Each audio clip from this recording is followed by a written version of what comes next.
Hey guys, Matt here with GunReviewsDotBiz. This is my first video I'm making, so I'll first of all give a little background and a little introduction for myself. As I said, my name is Matt. I am a gun nut and an advocate of concealed carry. I live in the state of Utah and I've been carrying a concealed weapon for probably about 8 or 9 years. And that all stemmed, I think the decision to do that came about through a few different experiences in my life. On 2 different occasions, I've looked down the barrel of a gun from somebody who was attempting to rob me, both as in my early 20s I worked at a bank while I was working my way through college and working my way toward my career, as well as a mugging that I went through in a foreign country. And through luck or providence, I was able to walk away from those incidents without being harmed. But I thought about the men who had pointed those weapons at me, and it just, by a simple mistake or intentionally, could have taken my life, and decided that should that situation ever happen to me again, I wanted to be prepared to defend my life. And I firmly believe that it's each and every person's right, man and woman, to be able to defend themselves and not to have to rely upon a phone call to a police officer who, as much as we love and respect our law enforcement, they can't be everywhere at all times, and they can't be there as quickly as we want them to be. So I began carrying a concealed weapon and have done so for about 8 years, on and off. I've had my periods of being a little bit of a slacker and not doing it. But as I've become more passionate about concealed firearms, now I basically carry a concealed weapon 24 hours a day, 7 days a week. And I firmly believe that this is a way to stop crime and help prevent crime. The more of us that are out there doing this, the less crime we'll have, because situations will happen and men and women will defend themselves against criminals. But enough about that. One of the things I wanted to cover today was Glock modifications. Some of you guys who've seen my personal channel that I started out on will see a little bit of overlap on some of the videos I'm going to be making, and I will be updating some of my videos because some of my other stuff was in low definition, and I want to make some high def video. All my videos will be high def videos from here on out.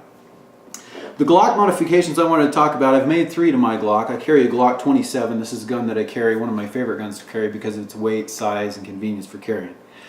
The Glock modifications that I made were some extensions to the slide release, the takedown pin, and the magazine. As any of you who have a Glock know, that takedown pin can kind of be a little bit difficult to grab sometimes and get that down. This is a very simple and not too expensive modification. Here's the original, and here is the modified. Not much of a difference that you can tell from the outside, but it sticks out just a little bit further and allows you to get a good purchase on that. Really great modification. Another modification is this is a safety check gun, by the way. It's empty. It's been safety checked. The magazine I have here is loaded because I plan on leaving the house in just a minute. I carry loaded with one in the chamber. The slide release on the standard Glock is just flat, for those of you who own Glocks and know what I'm talking about. And it's very difficult to get your finger on it and to apply pressure for releasing the slide. The reason I want an extended slide release is because if you were to ever be in a situation where you need to defend yourself, most of that, as we all know, happens usually at about an arm's length.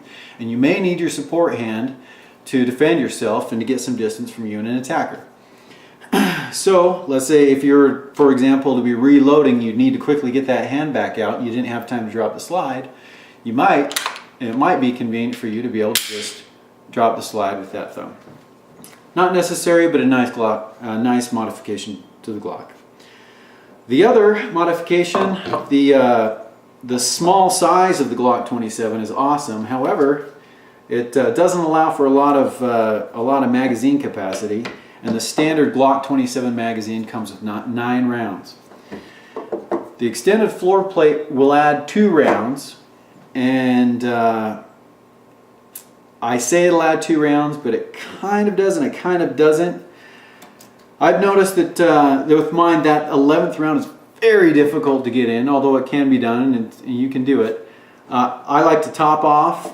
I generally, with the guns I carry, will fill the magazine, cycle around, pull the magazine out, add another round, so I've got my maximum capacities. For example, my HK, I'll have a 12 round magazine, I'll add, or excuse me, actually it's a 13 round magazine, and add one more. With this, I noticed with 11 rounds in here and one in the chamber, there was a lot of pressure that I was not comfortable putting that much pressure inside my Glock with 11 in here and one in the chamber. So I've been carrying it. I'll top it off with 11, cycle 1, so I've got 10 in the magazine and 1 in the chamber when I carry. So there you go. These modifications are not hard to do. There's some great videos out there, instructional videos teaching you how to replace these. The extended takedown pin is very easy to replace.